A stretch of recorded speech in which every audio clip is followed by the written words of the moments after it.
अस्सलाम वालेकुम एवरीवन जी। तो कैसे सब, होपफुली सब ठीक ठाक अपने घरों में सेम, हम भी अल्हम्दुलिल्लाह ठीक ठाक जी। तो आज लेके आई हूँ आपके लिए बहुत ही यमी और best ever recipe. So start करते हैं बिस्मिल्लाहिर्रहमानिर्रहीम। काइंडली चैनल को जो भी न्यू आए चैनल को सब्सक्राइब कर दें और बेल के आइकन को प्रेस कर दें ताकि मेरी हर आने वाली वीडियो का फ्री में नोटिफिकेशन आपको मिल सके जी। तो यहाँ भी आप देख सकते हैं मेरे पास है जी गुड़ तकरीबन मेरे पास 400 ग्राम है। ठीक है, आपने इनको छोटे छोटे पीसेस में इस तरह कटिंग करके रख लेना है। ज़्यादा बड़ा बिल्कुल साबुत आपने बिल्कुल भी नहीं रहने देना, इसको पीसेस में कटिंग कर लेना है।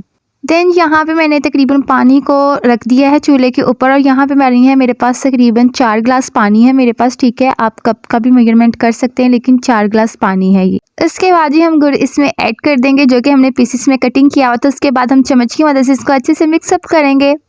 और काइंडली आप मुझे बताया मेरी वीडियो किस सिटी से किस कंट्री से वॉच करें ताकि मैं आपका शुक्रिया अदा कर सकूँ। और जिन्होंने मेरे चैनल को सब्सक्राइब किया हुआ है बहुत शुक्रिया, और जिन्होंने नहीं किया काइंडली वो भी शुक्रिया का मौका दें। उसके बाद हम इसको कवर अप करके रख देंगे। और ये देखें जी, यहाँ पे है मेरे पास सवैयाँ, और ये इनको मोटी सवैयाँ कहते हैं और ये बाज़ार से पैकेट मिलते हैं लेकिन ये लंबाई में होती है। इनको भर में बाद में हम जब घर में लेके आते हैं तो इनको हाथों की मदद से कुछ इस तरह तोड़ देते हैं, उनका कुछ चूमर सा निकाल देते हैं। जिस तरह आपको पसंद हो वैसा ही इसका निकालना है। ठीक है, उसके बाद ये आपने इसको अच्छे से पीसेस में डिवाइड करके तो आपने इनको रख देना है जी एक साइड पे। उसके बाद ये देखें जी, जैसे तकरीबन हमारा जो गुड़ वाला पानी था जो हमने रखा हुआ था उसके ऊपर हल्की सी इस तरह की मैल आनी स्टार्ट हो जाए तो आपने इसको एक अदर स्ट्रेनर की मदद से इसको निकाल लेना है। लेकिन जैसे इसमें बॉयल आना स्टार्ट हो जाएगा तो ये गायब हो जाएगी। सो इसको पहले ही आप निकाल लें, ये अच्छा होता है। इससे तकरीबन जितने भी डेड पार्टिकल्स होते हैं, जितने भी कोई गंद वगैरह होता है वो निकल जाता है और इसका जायका जो टेस्ट है वो बहुत अच्छा आता है। उसके बाद ये पकना स्टार्ट हो गया था और ऑलमोस्ट जो मैंने गुड़ का शीरा रेडी करने के लिए रखा हुआ था वो तकरीबन हमारा रेडी हो चुका था। उसके बाद जी अब हम नेक्स्ट स्टेप की तरफ चलते हैं। हमने एक अदद वॉक में हमने ऑयल ऐड कर दिया था, घी ऐड कर दिया था, वेजिटेबल घी है ये। ठीक है, 1 कप मैंने इसमें ऐड किया था। उसके बाद जैसे ही ये पिघल जाए तो उसके बाद आपने इसमें ऐड कर देनी है जी सवैयाँ।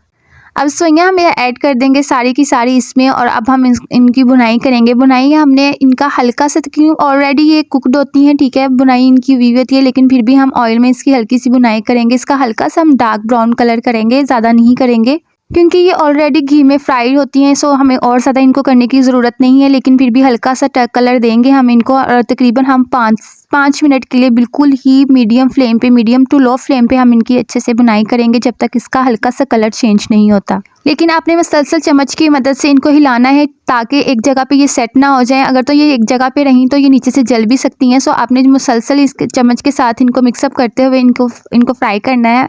इसके बाद ही मैंने इनको चूल्हे से नीचे उतार लिया था। अब हम जो हमने गुड़ का शीरा रेडी किया हुआ था वो हम इसमें ऐड करेंगे और आपने तकरीबन स्टेप बाय स्टेप पे गुड़ का शीरा इसमें ऐड करना है, हल्का सा ऐड करना है और अपने चम्मच की मदद से सवैयों को अच्छे से मिक्सअप कर देना है और फिर आपने ऐड करना है और फिर से आपने इनको मिक्सअप कर देना है। आप चाहें अगर तो आप इजी हैं तो ये प्रोसीजर आप चूल्हे के ऊपर भी ऐड करके रख सकते हैं। चूल्हे के ऊपर भी कढ़ाई को रख के तो आप इसमें ऐड कर सकते हैं शीरा। इट्स नॉट बिग डील कि आप इसको ज़मीन पे रखें। ये मैंने अपनी आसानी के लिए इसको ज़मीन पे रखा और मैंने इसमें शीरा ऐड किया। उसके बाद जी हमने इसको वापस चूल्हे के ऊपर रख दिया और ये पकना स्टार्ट हो गया था।